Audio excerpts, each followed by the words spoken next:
Hi guys, I just wanted to make a video talking you through the various journals and notebooks that I use in my everyday life. A few of you have been asking about which books I use and how I use them, so I just thought I'd make a little video so you can see. I always love seeing how other people do this kind of stuff, so basically I'm doing it because, you know, it's fun. So let's get into it. Oh, and I should say that small Percy is in a very wicked mood today, so she may make the odd appearance in amongst the books. So I apologise for that, but at least she's cute. So the first book that I want to show you is my most important one. This one is replacing, for me, a planner. I love having a planner. I think they're beautiful. I've got a gorgeous yellow one. It's a light yellow and it's from what's it called? Kiki K, and I have Felicity Jane inserts in it and I just love it, but I was finding that I just didn't have enough room to write everything I needed to write. My life has gotten a lot busier than it was when I was using it originally, so I have had to switch to a day to a page, and I couldn't find any inserts that I liked that were day to a page, so instead I have basically just gotten this book here. So it's literally a plain notebook. It's got no lines or dots or anything in it. I have put in a little bit of washi tape for the beginning of each month so I can find what I need. And there's room at the beginning of each one for a little bit of sort of, I guess, brainstorming and planning. And then on each day, I basically just write my jobs. And it's essentially, it's kind of like a bullet journal, but it's less formal, and I just have dot points. If there's something I haven't done, I just do a little arrow to remind myself to put it onto the next page, and if I do it, I do a cross, and that's it. I don't prettify this because I need it to be functional and I don't have time to, you know, do anything else in there. If you see washi or post-its, it's either because I have made a mistake and I want to cover it up, or because I have more that I need to say on a page than I can fit, so I'll like put an extra note in there just to give myself extra room. So this is literally it. If I have an event on in an evening, this is not my diary for writing down like events and appointments. I do that in a shared calendar with Sarah Jane on our phones, because we need to be able to communicate about what's going on with each other and with Artie and all that kind of stuff. So having it written down in a book isn't helpful. But if I've got a big event in an evening, or like a long event in an evening, like for example on Saturday, tomorrow night, I'm playing D&D, I do put that down there so that I know that I don't have a whole evening to get the things on my list done, because I find that my most productive times of day are sort of late afternoon, evening and night. So sometimes I'll just have like a slowish morning, knowing that I can get on with things after Artie goes to bed, but I need to remind myself sometimes that I don't actually have that time.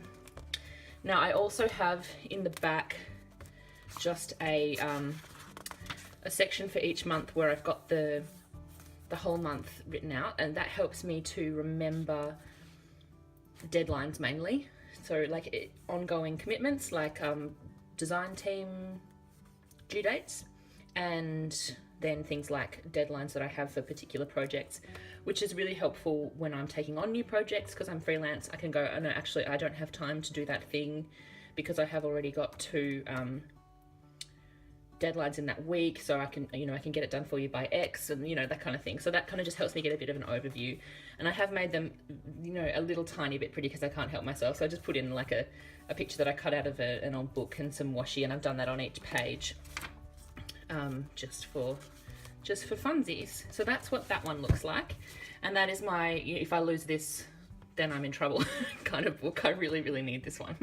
Okay, my next book is the same brand, and it is the most beautiful coppery color. I'm in love with it, which is good because it's my morning pages book. So I've just recently moved into a new one, so I don't have heaps of pages filled up, and I often forget or resist doing morning pages, even though I know I always have a better and more productive day when I do them.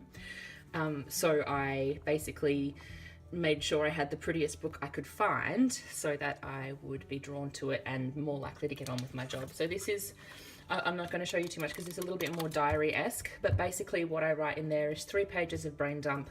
And it's often things that are on my mind, like stuff that I'm feeling emotional about, whether that's good or bad kind of emotions, like just trying to get out my feelings, Or it'll be like, I have to do X, Y, and Z. I must remember to write those things down. Or I'm feeling anxious about doing these particular things. I need to get on with them. Or how can I break them down into more manageable tasks?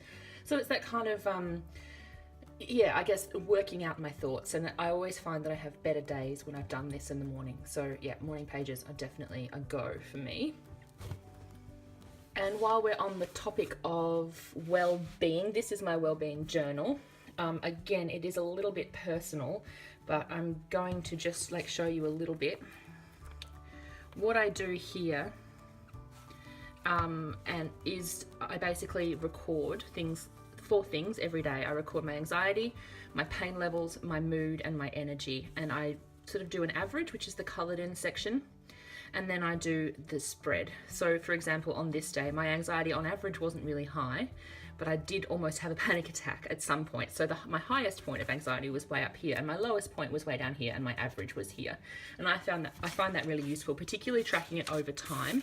I don't know, it's easy to go, okay, cool, I can see that I've been super anxious over this period and that my pain has increased as well. So I can see that link between anxiety and pain and things like that. And I can be like, oh, look, my energy has actually been really low for some weeks now. What can I do about that? What can I change?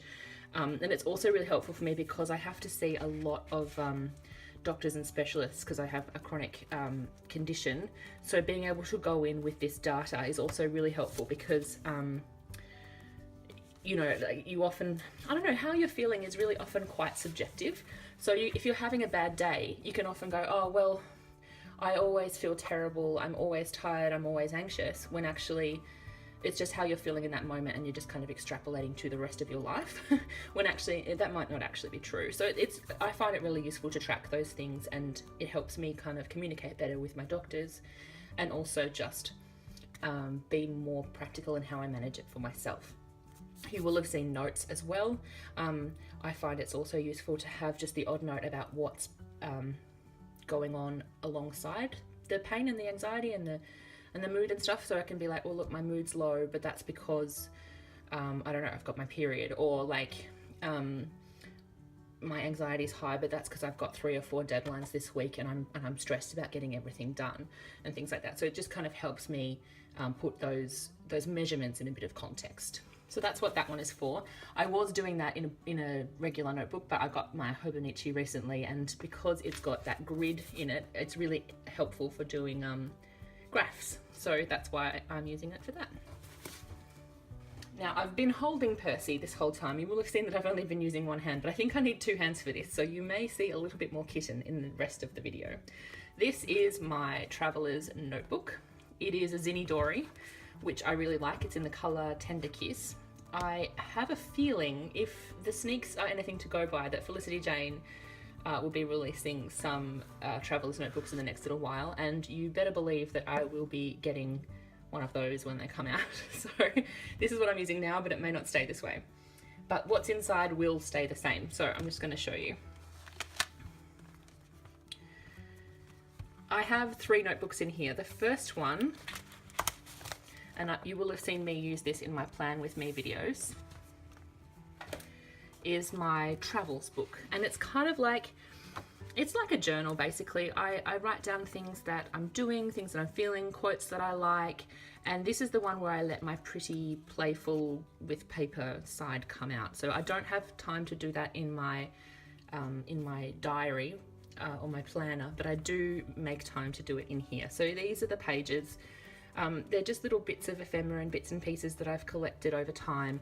Little photos. I often use photos from my Instax and my Sprocket, and sometimes I'll be, you know, doing a bit more journaling. Other times I'll do things like include a photo of like a tarot card that I've drawn or something like that.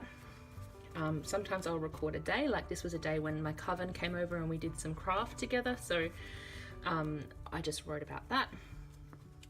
Other days it's more just playing with paper. Oops, these guys are stuck. And things like that. So yeah, you will have seen some of these. I did a journal with me for this one and this one. And that's basically what that is. That's for me just to play, really. And I love having it there. The next book in my Traveler's Notebook is my planning book, and I can't actually show you much of what's in here because a lot of them are projects that are pending, but I will have things like, oh, what can I actually tell you? Sorry, this sounds so like arrogant. I'm like, oh, I have all these secret plans, but basically I just can't show you just yet. But they're things that I am brainstorming. They're projects that I'm going to pitch to some of my various freelance people. They're things like when I have to nut out how I'm going to do a particular creative project for somebody. I'll do drawings in here and write notes, and then often I'll just like send a picture of that to the person that I'm doing it for, rather than having to try and communicate with dot points in an email, and that's often really useful. So this is just stuff I'm planning. I also do like lists of YouTube videos that I want to do and things like that. So this is sort of like a working book. And finally, this is my stuff book, and this is basically scratch paper. This is where I write shopping lists, little notes for various projects. Like if I'm trying to work out what I want to say in a one little word spread, I'll do like little dots there. Spotlight shopping list, the list of things that was going in my giveaway, so I could remember to include them in the post on Instagram, things like that. And what else have I got? You know, like pen tests. And so this is just scrap paper really, and it's really handy to have it there. So these three go together, and they all have different functions, but it's nice to have them all there. I guess this is basically what I was using my everything book for, but it's broken up into sections now, so I don't feel bad about the scratchy stuff being amongst the pretty stuff. I like having them kind of a bit separate, even though that I do carry them all together. So these are my notebooks. It may seem slightly excessive, but I feel like they all have a purpose, and I'm actually quite happy with them at the moment. I do treat this kind of thing as an evolving and changing process. Life changes, responsibilities change, creative inclinations change, and you should definitely change books and styles and setups to suit that, and no one should feel guilty about that. Like, I know we often kind of go, oh no, I just have to change it again, and I'm being so silly, but actually, you know, you do what works for you, and that's totally okay. So thanks so much for watching, you guys. I hope this was interesting and maybe gave you some ideas for what you might like to do with your own notebooks, and I will see you again really, really soon. Bye.